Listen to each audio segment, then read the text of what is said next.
In the ancient land of Mesopotamia, where rivers carved the cradle of civilization, there rose a king whose memory would linger for thousands of years, Nebuchadnezzar II of Babylon. His reign, stretching from 605 to 562 BCE, became both a golden age and a shadow on history, remembered in triumphs of architecture and terror of conquest, praised for magnificence and cursed for cruelty. He was the son of Nabopolassar, the man who threw off Assyrian domination and restored Babylon to power. From the moment Nebuchadnezzar was born, destiny was wrapped around his name. His childhood unfolded in a city already in transformation, where temples rose toward the heavens and priests whispered to the gods of Marduk, Ishtar, and Nabu. Trained in warfare and administration, he grew in an atmosphere of ambition, for his father expected not only loyalty but also greatness. As a young commander, Nebuchadnezzar learned the arts of war against the fading Assyrian Empire. He watched their cruelty and absorbed their methods, but he also saw their weakness. In 605 BCE came his greatest early trial, the Battle of Carchemish. Here, on the banks of the Euphrates, the Egyptians under Pharaoh Necho II sought to claim what Assyria had lost. Nebuchadnezzar led Babylon's armies with discipline and ferocity. The clash was monumental. Chariots thundered, archers rained death, infantry closed ranks, and the field turned red. By the end, the Egyptians were shattered, fleeing back toward their homeland. With this victory, Babylon emerged as the uncontested power of the Near East, but news reached him soon after. His father was dead. The triumphant general returned not as prince, but as king.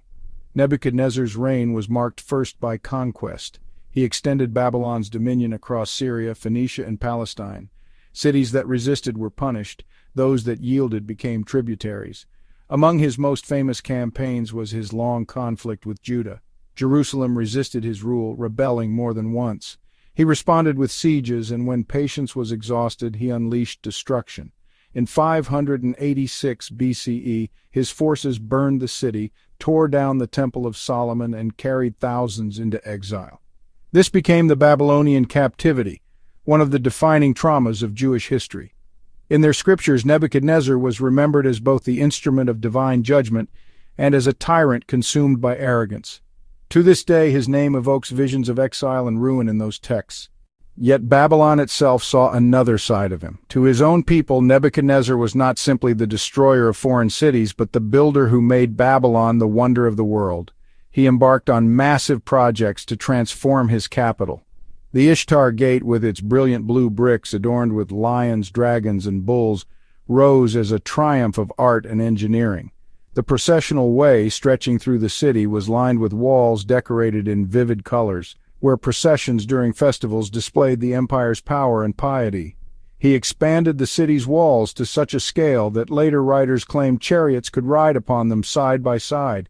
He built palaces of cedar and stone, raised temples to Marduk, and restored shrines that had fallen into ruin. Among his creations, the most famous and most debated were the Hanging Gardens. Described by ancient writers as a mountain of terraces covered in trees and watered by hidden machinery, they were said to be built for his queen, Amytis of Media, to remind her of her homeland's green hills. Some modern scholars doubt they existed, or suggest they may have been in Nineveh instead, but in the memory of the world they belong to Nebuchadnezzar. Whether myth or reality, they stand as a symbol of human ingenuity and the yearning to shape nature itself. Beyond architecture, his reign saw a flourishing of science and culture. Babylonian astronomers observed the skies with remarkable precision, tracking the movements of planets and predicting eclipses. Priests interpreted the heavens as messages from the gods, blending science and religion into a single worldview. Mathematicians refined techniques of division and geometry, scribes copied myths and hymns, and scholars preserved the Epic of Gilgamesh alongside omens and prayers. Babylon in his day was not only a military capital but a cultural heart of the ancient world. Still, his empire was built on power and fear. Phoenician cities like Tyre endured long sieges under his watch. Egypt, though not conquered outright, was checked by his armies.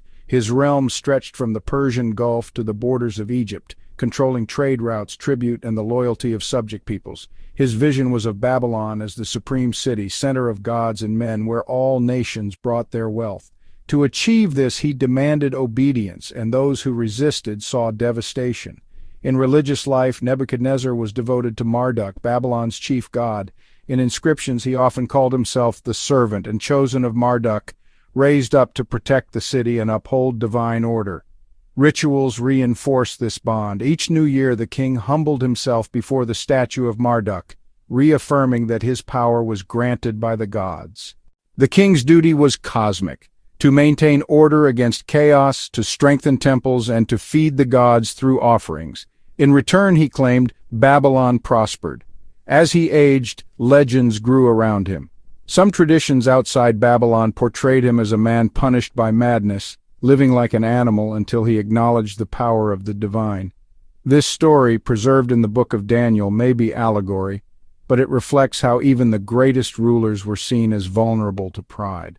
For later generations, Nebuchadnezzar symbolized both the height of imperial might and the danger of arrogance before higher powers. When he died in 562 BCE, he had ruled for 43 years, a lifetime in antiquity. Under him, Babylon was secure, splendid, and feared, but without his strength, the empire soon faltered. His successors lacked his ability. Within 2 decades, Cyrus the Great of Persia conquered Babylon, and the Neo-Babylonian dynasty ended. Yet even as Persia absorbed his empire, the memory of Nebuchadnezzar remained. Today, the ruins of Babylon still carry his imprint. Archaeologists uncover bricks stamped with his name, remnants of walls, and fragments of the city he glorified. The reconstructed Ishtar Gate in Berlin lets us glimpse the majesty he commanded. His story is told not only in history books but in sacred texts, literature, and modern imagination. He appears as tyrant and visionary, as destroyer and builder, as both monster and hero. Few kings have embodied so fully the paradox of power: to build beauty while spreading terror, to create wonders while inflicting suffering, to raise a city so high it became a byword for pride, only to watch it fall within a generation. Nebuchadnezzar's life is a mirror of empire itself. His Babylon was magnificent yet fragile. His victories were total yet temporary. His gardens may have reached the heavens, but his empire returned to dust, and still after 2,500 years his name endures.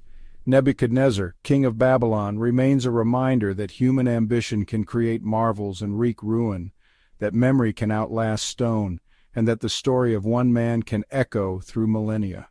In the heart of Mesopotamia, between the Tigris and the Euphrates, there arose a man whose name became synonymous with both glory and destruction: Nebuchadnezzar II, king of Babylon.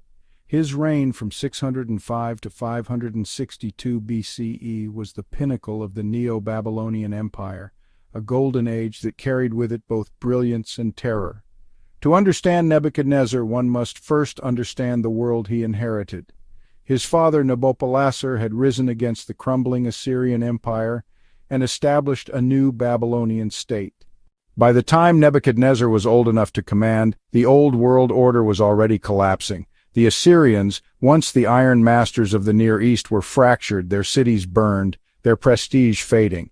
Egypt, seeking to fill the power vacuum, extended its influence into Syria and Palestine. Into this cauldron of rivalry and ambition stepped Nebuchadnezzar.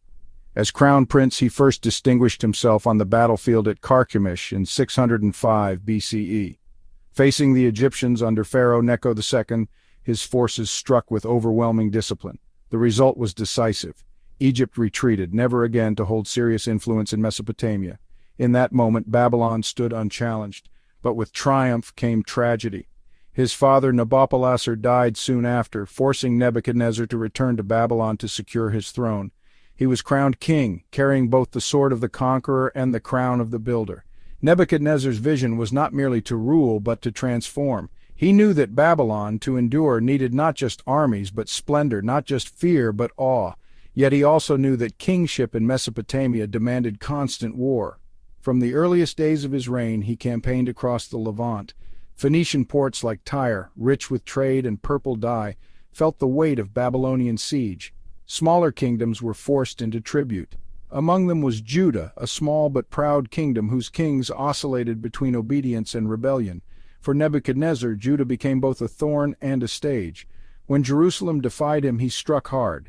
In 597 BCE, the city was taken, its king Jehoiakim exiled, yet rebellion flared again, and so in 586 BCE, Nebuchadnezzar's armies returned, this time with fire and fury.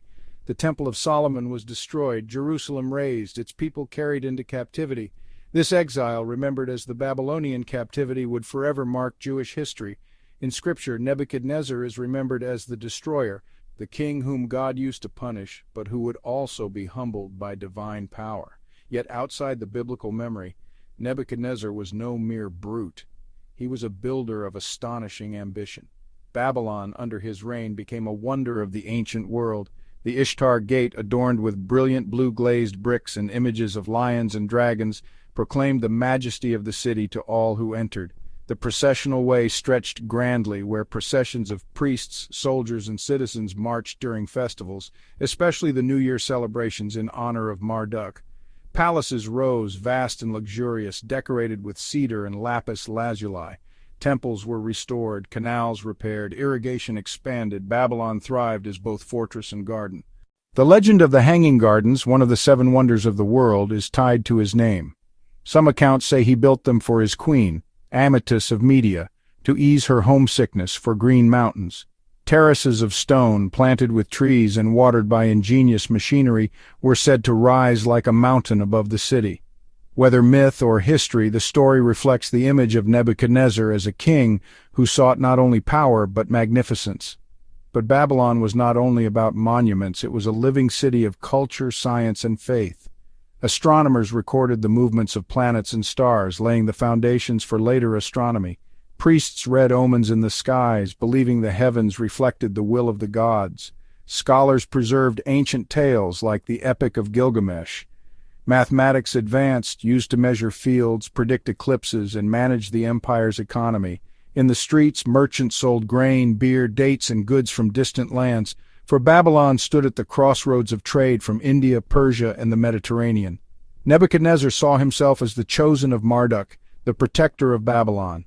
In inscriptions, he often speaks of his role not just as warrior, but as shepherd, guardian, and restorer.